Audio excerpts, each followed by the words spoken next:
بسم اللہ الرحمن الرحیم، اللہم صلی علی سیدنا محمد وعلی آلہ وصحابہ سیدنا محمد۔ السلام علیکم ورحمۃ اللہ وبرکاتہ۔ جمعے کے دن اور جمعے کی نماز کی فضیلت سے کون آشنا نہیں۔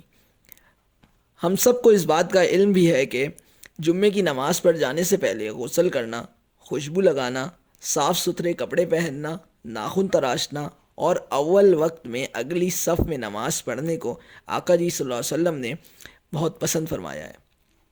لیکن ایک چیز ایسی بھی ہے کہ جمعے کی نماز میں بظاہر لوگ اسے نیکی سمجھ کر کرتے ہیں، لیکن اصل میں وہ جنت کی بجائے جہنم میں جانے کا باعث ہے، اور بہت کم لوگوں کو اس بات کا علم ہے۔ وہ کیا بات ہے کہ جس کا جمعے کی نماز میں ہم سب کو لازمی خیال رکھنا چاہیے۔ ہم میں سے اکثر لوگوں نے دیکھا ہوگا کہ کچھ نمازی حضرات جمعے کے دن تاخیر سے تشریف لاتے ہیں اور پہلے سے بیٹھے ہوئے لوگوں کو پھاندتے ہوئے اگلی صف میں جانے کی کوشش کرتے ہیں۔ بعض اوقات تو ان کی ٹانگیں لوگوں کے سر پر بھی لگ جاتی ہیں، اور لوگوں کو یہ عمل بہت ناگوار گزرتا ہے، اور خطبے پر سے لوگوں کا دھیان بھی بھٹکتا ہے۔ سوال یہ ہے کہ وہ لوگ آگے صف میں کیوں جانے کی کوشش کرتے ہیں؟ اس کا جواب یہ ہے کہ وہ زیادہ ثواب کی نیت سے آگے جاتے ہیں، کیونکہ ہم سب کو علم ہے کہ اگلی صف میں نماز پڑھنے کا زیادہ ثواب ہوتا ہے۔ لیکن اگر آپ میں سے کوئی ایسا عمل کرتا ہے تو براہ کرم پہلے آقا جی صلی اللہ علیہ وسلم کی یہ حدیث ضرور سماعت فرما لیں۔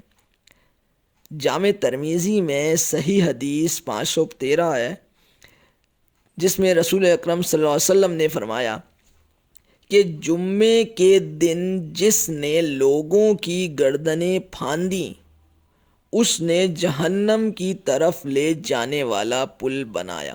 سوچئے کہ کہیں ہم بھی تو ثواب کے بجائے جہنم کی طرف پل تو نہیں بنا رہے۔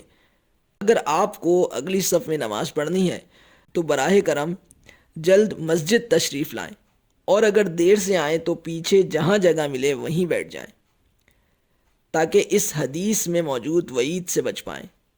اللہ ہم سب پر اپنے کرم کی بارش جاری رکھے۔ جزاک اللہ۔ السلام علیکم ورحمۃ اللہ وبرکاتہ۔